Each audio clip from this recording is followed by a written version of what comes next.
Boa noite, boa tarde, bom dia, meu querido irmão, amigo que acompanha o nosso canal ICE Maracanã. Seja muito bem-vindo aqui. Também será muito bem-vindo na nossa igreja, na nossa comunidade aqui em Anápolis, Goiás, na Avenida Presidente Kennedy, no bairro Maracanã. Você é muito bem-vindo aqui, os nossos cultos aos domingos às 19 horas. Aqui no nosso canal, inscreva-se nele, deixe um comentário, alguma pergunta, se tem algum detalhe, alguma opinião, faça isso, essas opiniões serão muito bem-vindas. Hoje vou trabalhar com vocês o Salmo 91 e diz assim: aquele que habita no abrigo do Altíssimo e descansa à sombra do Todo-Poderoso, pode dizer ao Senhor: Tu és o meu refúgio e a minha fortaleza, o meu Deus em quem confio.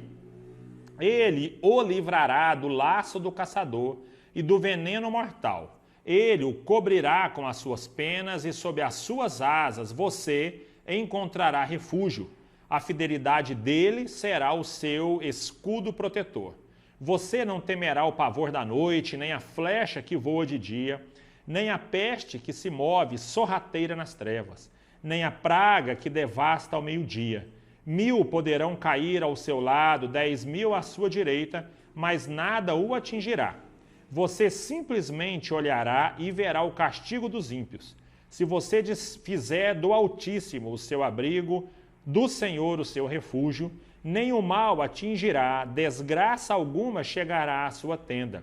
Porque aos seus anjos ele dará ordens a seu respeito, para que o protejam em todos os seus caminhos. Com as mãos eles o segurarão, para que você não tropece em alguma pedra. Você pisará o leão e a cobra, pisoteará o leão e a serpente. Porque ele me ama, eu o resgatarei, eu o protegerei, pois conhece o meu nome.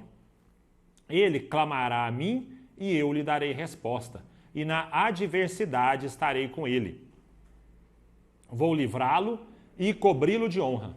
Vida longa eu lhe darei e lhe mostrarei a minha salvação. Até aí é o texto nosso desse dia especial.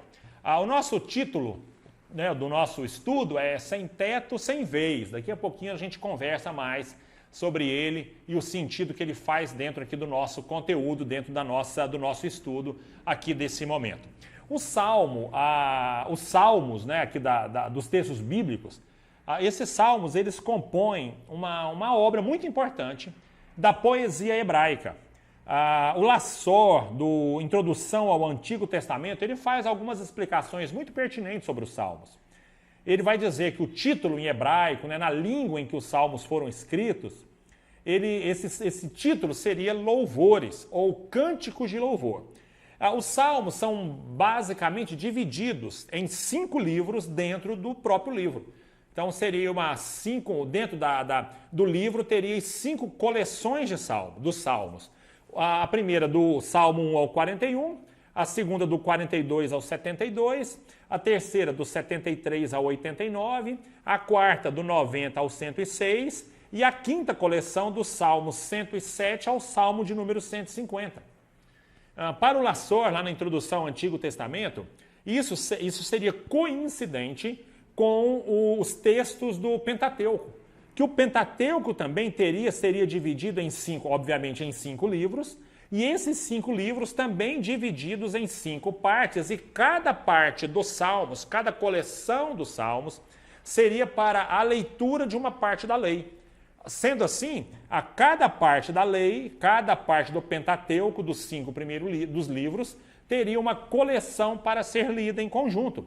Assim seria o Salmo. E o Salmo é verdadeiramente uma poesia religiosa, uma poesia regional, e ela é recheada de paralelismos. O que são então os paralelismos? Os paralelismos, eles se organizam a partir da forma textual, a partir do texto, em que o texto ele vai repetindo as mesmas ideias no decorrer dos salmos. Basicamente, todos os salmos bíblicos eles têm essa ideia do paralelismo. Os salmos, a ideia, a argumentação do livro de Salmos e de cada um dos salmos é estruturada a partir do paralelismo. Você tem uma frase e a frase de baixo ela confirma aquilo que foi dito na frase anterior. Lembrando que você pode dizer a mesma coisa com outras palavras, dizendo inclusive de forma antitética, de forma contrária. A vida é muito boa, a morte é muito ruim. Pronto, a morte é muito ruim, ela confirma a ideia de que a vida é muito boa. São paralelismos. Os salmos, então, eles são compostos a partir de paralelismos importantes, em que cada verso dessa poesia, ela vai, de alguma forma, reforçando a ideia anterior. Isso é o que nós chamamos de paralelismo. Significa, então, que o Salmo, ele é um livro, o livro de Salmos. Esse livro ele é composto por poesias muito regionais. São poesias próprias do povo judeu. Quando pensei em Cora Coralina, aqui em Goiás. A nossa querida Cora Coralina, já falecida, é provavelmente a poetisa mais famosa do nosso estado de Goiás. E ela diz o seguinte: não te deixes destruir, ajuntando novas pedras e construindo novos poemas. Recria tua vida sempre, sempre. Remove pedras e planta roseiras e faz doces. Recomeça. Faz de tua vida mesquinha um poema. E viverás no coração dos jovens e na memória das gerações que hão de vir. Esta fonte é para o uso de todos os sedentos. Toma a tua parte, venha a estas páginas e não entrave seu uso aos que têm sede. Cora Coralina. Não te deixes destruir ajuntando novas pedras. Não te deixes destruir, ajuntando novas pedras e construindo novos poemas. Cora Coralina, uma poesia, um poema muito característico aqui do estado de Goiás. Patativa do Assaré, um autor muito importante do sertão nordestino, e ele diz o seguinte: o que mais dói não é sofrer. Também já faleceu em 2002, se não estou enganado. O que mais dói não é sofrer saudade de amor querido que se encontra ausente, nem a lembrança que o coração sente dos belos sonhos da primeira idade. Não é também a dura crueldade do falso amigo quando engana a gente, nem os martírios de uma dor latente, quando a moléstia o nosso corpo invade. O que mais dói e o peito nos oprime e nos revolta mais que o próprio crime não é perder de posição um grau, é ver os votos de um país inteiro, desde o praciano ao camponês roceiro, para eleger um presidente mau. Olha, o Patativa do Assaré é um homem do sertão, com essa visão política tão acentuada. Morreu tem muito tempo, muito antes da 2002, se não estou enganado, então já tem quase 20 anos que ele falava isso e que ele se levantava aqui uma voz dentro da política brasileira. Patativa do Assaré, uma voz muito marcante da poesia nordestina. O livro de Salmos, o livro dos Salmos compõe uma poesia regional muito importante, uma poesia regional religiosa, e peculiar do povo judaico. Esse povo, de alguma forma, se aproveitava dos salmos como uma forma de falar da sua cultura, de falar dos reis, de falar dos profetas, de falar da vida. Era uma poesia regional. E aqui, a gente, de alguma forma, nós recebemos como herança, por sermos dessa raiz religiosa judaica, nós também recebemos por herança essa poesia judaica importante. Bom, o Salmo 91, de forma específica, ele é muito mal utilizado, muito mal utilizado. O Salmo 91, ele é utilizado como um amuleto. Quando a pessoa tem uma Bíblia aberta na sua casa, provavelmente estará aberta no Salmo 91, como se o Salmo 91 aberto em cima de uma mesa, em cima de uma estante, ele pudesse trazer alguma coisa importante para aquela casa, pelo simples fato de ter aquele livro sagrado aberto.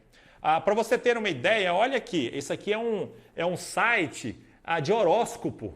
E aqui o que o Franco Ghisetti, que é o astrólogo, aqui, como é que ele trabalha? Olha, reze o Salmo 91 para proteger das más energias. Olha a ideia. A ideia é simplesmente ler o Salmo para libertar você das energias más. E o Salmo 91 está muito além disso.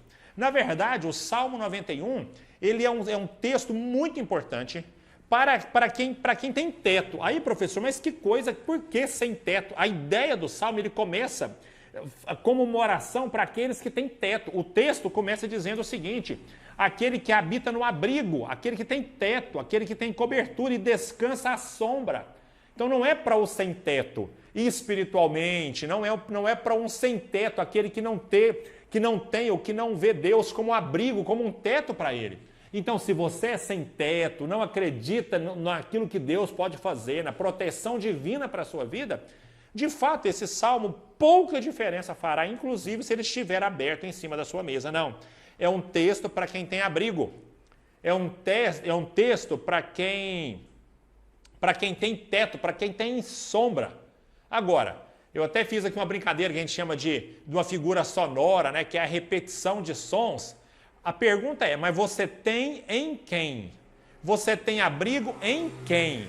É assim que o texto começa. Quando você pega aqui o verso 1 e o verso 2 do Salmo de número 91, você vai encontrar aqui como se fosse uma manchete do jornal. Depois, a partir do verso 3, você vai encontrar os desdobramentos daquela manchete. Verso 1 e verso 2, você tem a manchete do jornal. A partir do verso 3, o desdobramento dessa manchete. E exatamente essa manchete vai dizer, olha, é importante você habitar, você descansar, você se refugiar, você entender que é fortaleza, você confiar, mas em quem? Essa é uma ideia importante. Em quem? Em quem nós confiamos? Nós confiamos em quem? Nós confiamos na conta bancária, nós confiamos no político que nós gostamos, nós confiamos nas nossas próprias crenças, no diploma, em quem nós confiamos? E o salmista, que no primeiro momento, ainda trabalhando com o título, né, com a manchete desse jornal, se nós pudermos chamar dessa forma, ele vai dizer, olha, nós confiamos em quem? No Altíssimo, no Todo-Poderoso, no Senhor e em Deus. São 4 títulos para a mesma figura, para a mesma pessoa. Então eu descanso, eu tenho abrigo, eu tenho refúgio, é minha fortaleza, tudo isso na mesma figura, na mesma pessoa, que é o Deus, que é o Altíssimo, que é o Todo-Poderoso e que é o Onipotente. Que é o Altíssimo, que é Deus, que é o Senhor e que é o Onipotente, ou seja, o Onipotente e Todo-Poderoso. Quando a gente trabalha com esses 4 nomes para Deus, nós podemos pensar no Altíssimo. Gênesis 14, 18 tem exatamente essa figura, que é o El Elyon. El é Deus, tá? Se você vai encontrar muitos nomes de Deus, que é El alguma coisa, El Elyon, El Shaddai daqui a pouco, que é o Deus Supremo, que é o mais exaltado, a ideia do quarto superior, aquele que está acima, que é reservado, que está acima da casa, esse é o Deus Altíssimo. Em Gênesis capítulo 14, versículo 18, narra a história do Melquisedeque. E o texto vai dizendo para nós que Melquisedeque, ele era sacerdote do Deus Altíssimo. Então você tem aqui essa figura, aquele que está acima de todas as coisas. O Salmo também chama o mesmo Deus, a mesma figura de Todo-Poderoso. Há algumas versões que trabalham com onipotente, que tem todo poder, e também tem a ideia do Todo-Poderoso, o Onipotente e o Todo-Poderoso. É o El Shaddai, o El do Deus, o Deus que tem poder. Esse título é utilizado 48 vezes no Antigo Testamento. E o que ele quer dizer? Cheio de poder. Ele é autossuficiente. Apenas Deus é autossuficiente. Não existe ninguém mais que é autossuficiente, que ele se basta. Ninguém mais, só Deus. Ele poderia também ser traduzido por destruidor ou o Deus da montanha. Essa é uma expressão interessante para o termo hebraico, o Deus da montanha. O Deus da montanha, o Todo-Poderoso. A ideia do Salmo, quando você tem ali o Salmo 121, eleva os meus olhos para os montes. O monte é grande, é a grandiosidade, é o tamanho, é a imutabilidade da montanha. Você anda, passa por ali, daí alguns anos você passa, é a mesma montanha, daí um século é basicamente a mesma montanha. Todas as modificações numa montanha levam séculos e séculos para acontecer, e você tem aqui todas as modificações levam séculos e séculos para acontecerem, melhor. Você tem aqui o Deus da montanha, que é um Deus todo-poderoso, que ele não é só a montanha, mas ele é maior do que a montanha. Você tem a palavrinha Deus, são os 4 títulos utilizados aqui nesse verso 1 e no verso 2, que é o Elohim, que é o El, ou que poderia também vir aqui da mesma raiz de Eloá, que é o Deus forte, que é Deus, que é a tradução para Deus, que em alguns momentos no Antigo Testamento é utilizado até para deuses de forma no plural, para deuses pagãos. E a explicação para essa utilização desse termo é o plural. É o plural, que essa palavrinha está no plural. É o texto de Gênesis capítulo 1, versículo 1. No princípio criou Deus os céus e a terra. A ideia clara que lá em Gênesis capítulo 1, versículo 1, você tem um termo no plural, plural da trindade. A ideia lá de Gênesis capítulo 1, versículo 1 é a trindade. Depois a mesma ideia do façamos o homem.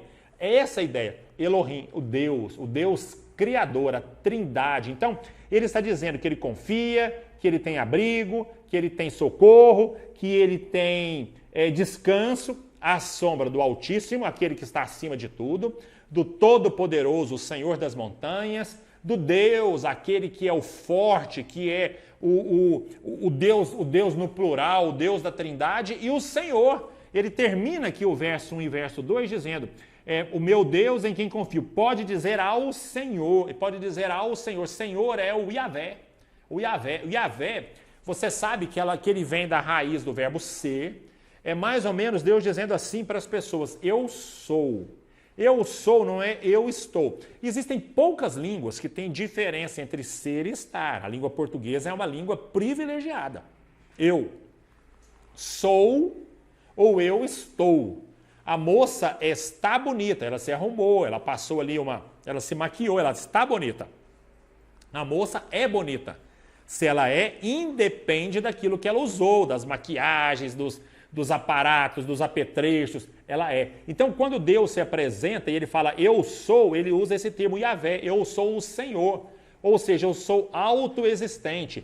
6.823 vezes no Antigo Testamento.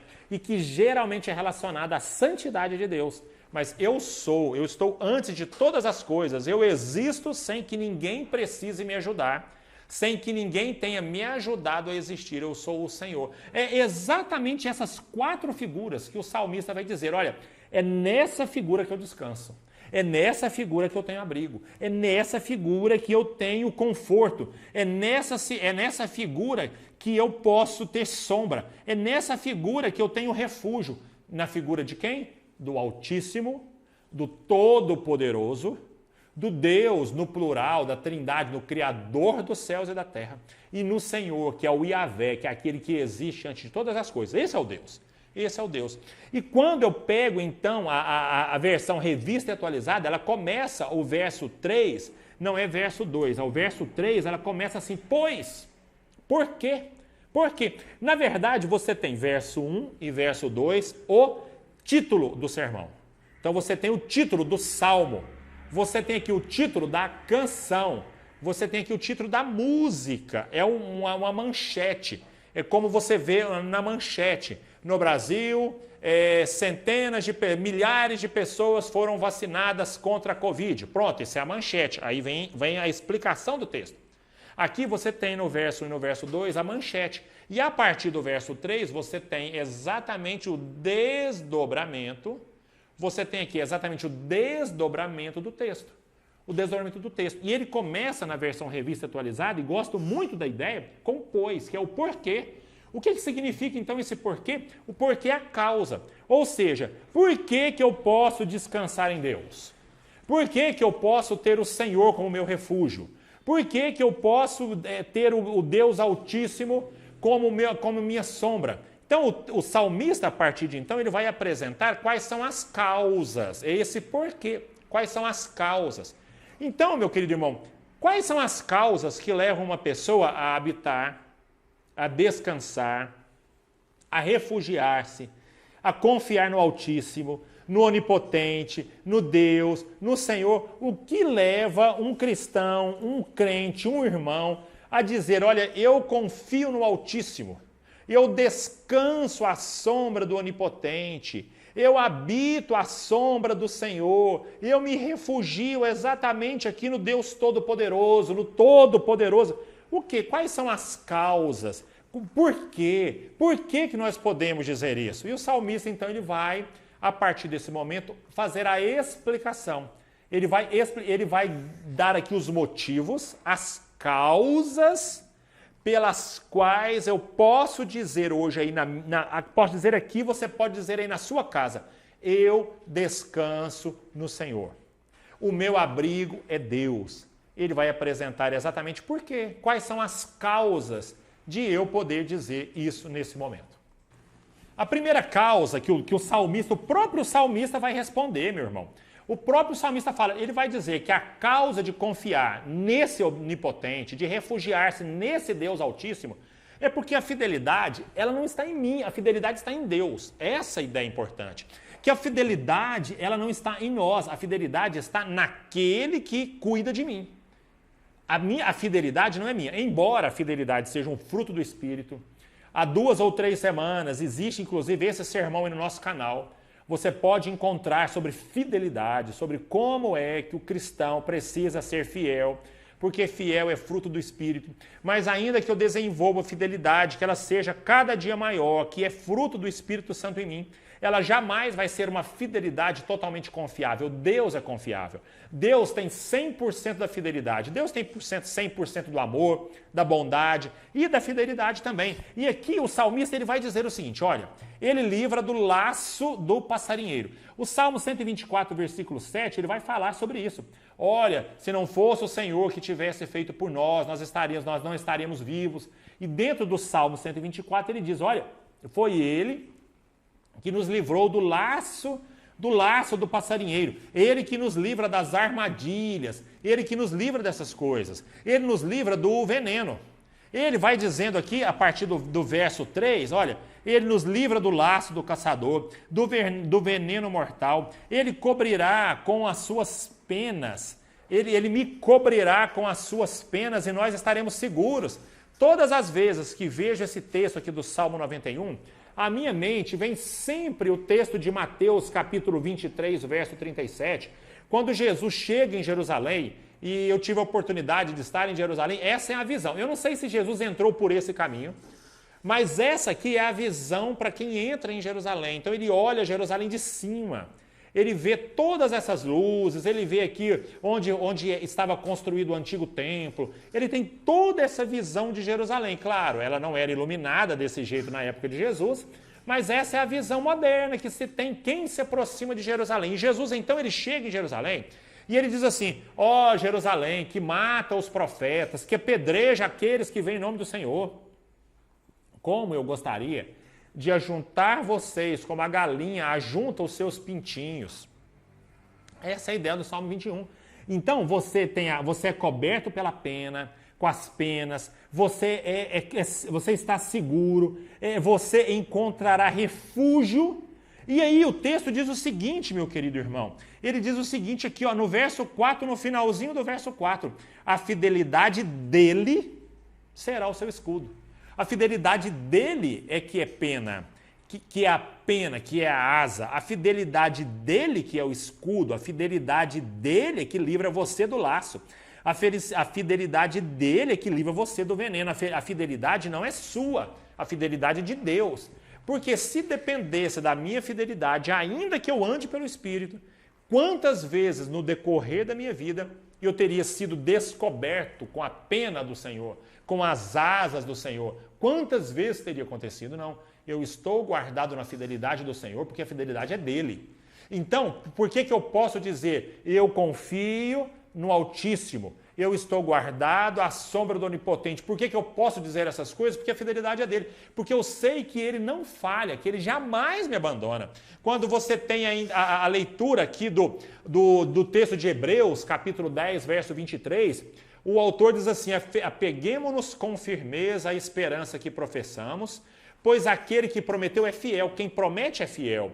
2 Timóteo, capítulo 1, versículo 12, por essa causa também sofro, mas não me envergonho, porque sei em quem tenho crido e estou bem certo de que ele é poderoso para guardar o meu depósito até aquele dia. E eu sei que ele me guarda, ele guarda minha alma, o meu depósito, as minhas esperanças até aquele dia.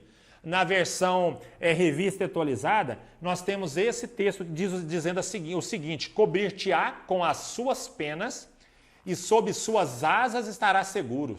A sua verdade, ou seja, a verdade de Deus, ela é pavês e escudo. Escudo você sabe o que é, e pavês é essa figura que está aí, é um escudo grandão que cobria o corpo todinho do soldado, ali, da pessoa que estava na guerra. Isso é pavês. A ideia, meu querido irmão, que a verdade de Deus, que a fidelidade de Deus, ela que me cobre, ela que é a asa, ela que me livra do veneno mortal. Então, por que eu posso dizer, eu descanso à sombra do Onipotente? Por que no meio desse turbilhão em que estamos vivendo, por que no meio de tanta confusão que nós estamos passando, mortes, dificuldades, desencontros na política, na economia, na saúde, na vida, nas vidas, nos relacionamentos, na vida familiar, porque no meio de toda essa confusão que o mundo está vivendo, por que eu posso descansar à sombra do Onipotente? Por que eu posso encontrar refúgio no Altíssimo? Por que eu posso me abrigar no Deus, no Senhor? Porque a fidelidade está em Deus e a fidelidade não está em mim. A fidelidade não está no meu momento de crise, no meu momento de baixa, às vezes na minha bipolaridade espiritual, que às vezes está lá em cima, às vezes está lá embaixo. Não, a fidelidade é de Deus. Deus é quem cuida de mim.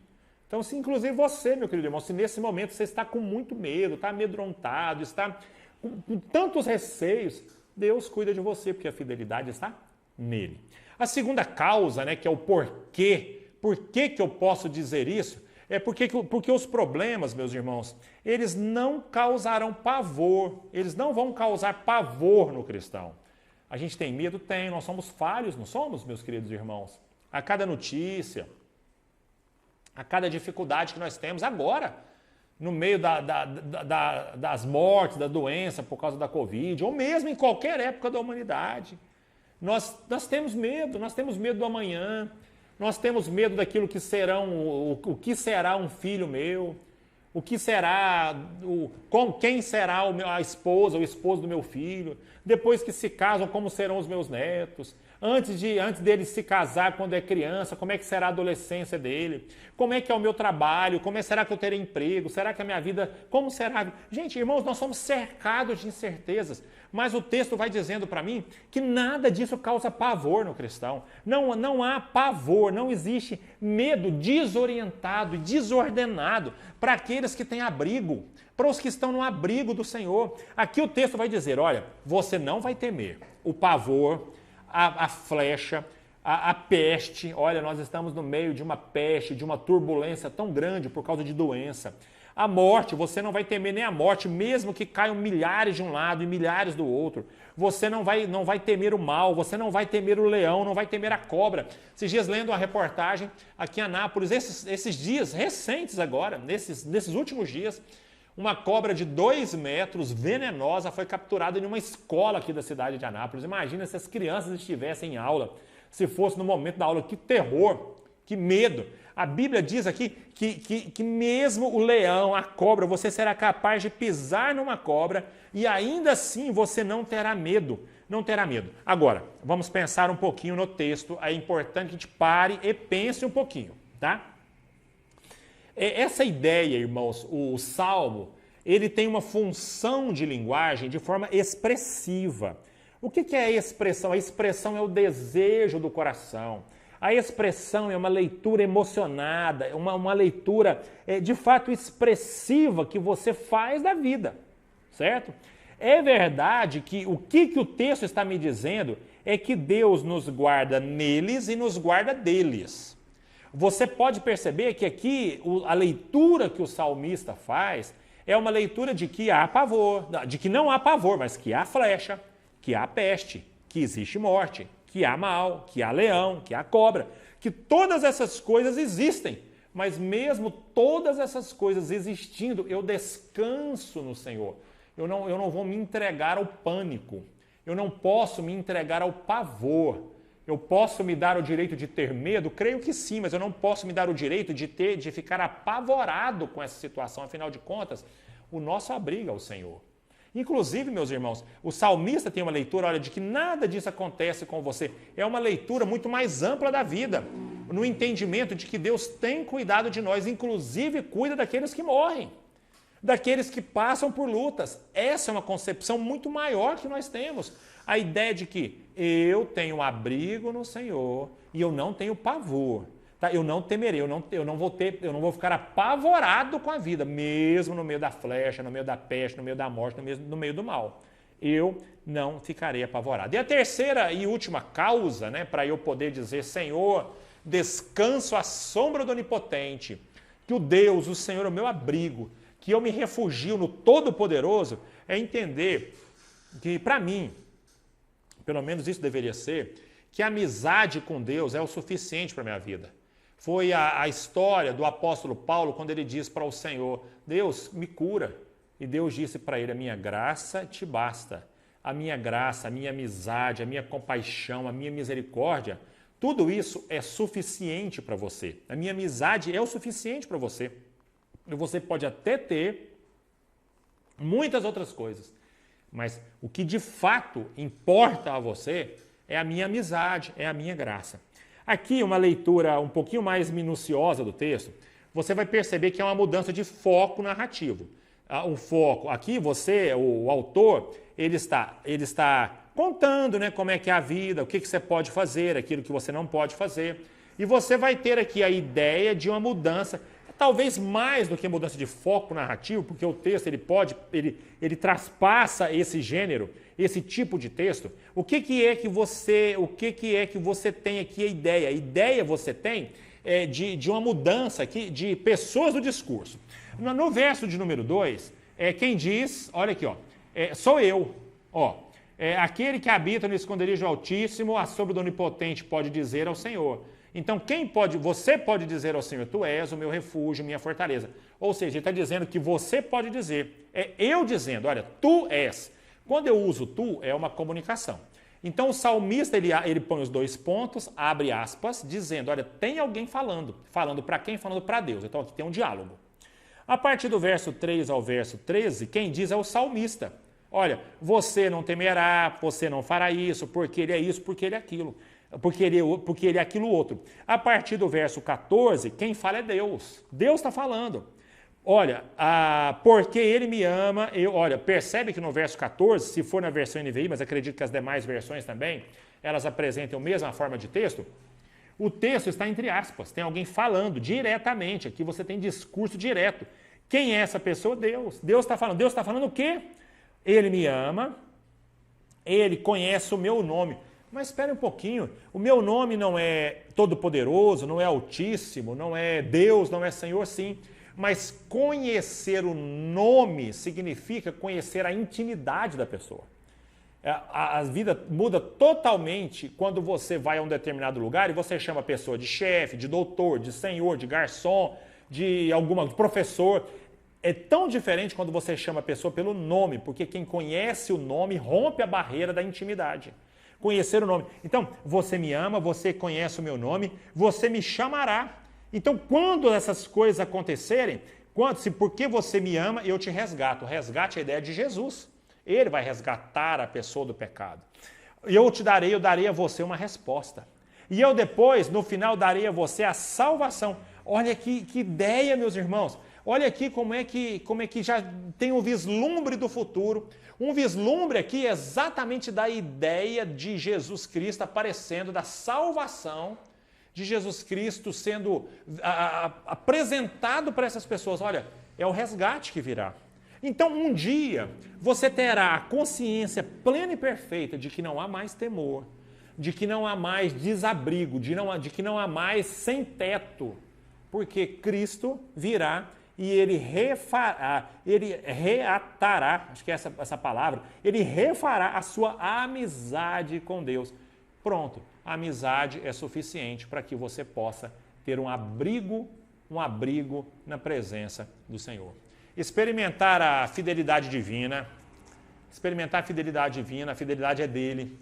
Viver a vida sem pavor, mesmo tendo medo, porque somos humanos, mas não tendo pavor. Desfrutar a amizade do Salvador, essa amizade que ele me chama pelo nome, ele me ama, eu faço por ele porque ele é meu amigo. São privilégios concedidos não àquele que abre a Bíblia em cima da estante. Não é para esses não. Que deixa a Bíblia aberta como um amuleto, não é para esses. Esses que têm um Salvador, que têm amizade, que contam com a fidelidade de Deus, que têm essa vida vivida sem esse pavor desorientador em que nós estamos passando e vivendo. são aqueles que descansam, refugiam-se e confiam no Altíssimo. É confiança no Altíssimo, é intimidade do amigo, é intimidade daquele que foi resgatado pelo Filho desse Altíssimo, que inclusive estava presente nessa palavra Altíssimo, presente no Todo-Poderoso, presente no Senhor, presente no Deus. Querido irmão, convido você nesse momento a entender que é possível sim, em qualquer situação da sua vida, descansar à sombra do Onipotente. Por quê? Porque você entende que a fidelidade não está em você, que a fidelidade está em Deus. Se está em Deus, ela é 100%, ela não falta. Por isso, você não precisa viver uma vida apavoradamente. Você não precisa viver em pavor. E você pode desfrutar da amizade do Salvador, aquele que você chama pelo nome. E aí você pode descansar à sombra do Onipotente. Eu convido você a descansar, meu irmão. Convido você a entrar debaixo dessa árvore frondosa, que é o Todo-Poderoso, e descansar no Senhor. Vamos orar? Deus amado, obrigado por esta mensagem de conforto, de consolo nesses dias. Meu Deus, que o Senhor, meu Pai, possa, de fato, a cada dia mais ser o nosso abrigo, mesmo sendo o Altíssimo, Todo-Poderoso, Deus o Senhor, que eu possa, como diz o salmista, chamá-lo pelo nome, na intimidade do Pai, na intimidade do amigo, na intimidade do Pai. Deus querido, que nós possamos, nesse momento, entender cada dia, e se assim entendemos, nós não teremos mais o pavor da flecha, da peste e da mortandade. Muito pelo contrário, eu vou confiar que a amizade do Senhor, ela é suficiente para mim, para eu poder descansar no Senhor. Toma a nossa vida e a vida de todos os que estão me ouvindo nesse momento, no nome precioso de Jesus Cristo. E que o amor de Deus, a graça do nosso Senhor e Salvador Jesus Cristo, o consolo, a comunhão e o conforto do Espírito Santo possam estar com cada um de nós aqui nesse momento, com todos os nossos irmãos em todos os lugares da terra. Que seja não apenas hoje, mas até o dia da volta gloriosa do Senhor Jesus. Amém, amém, amém.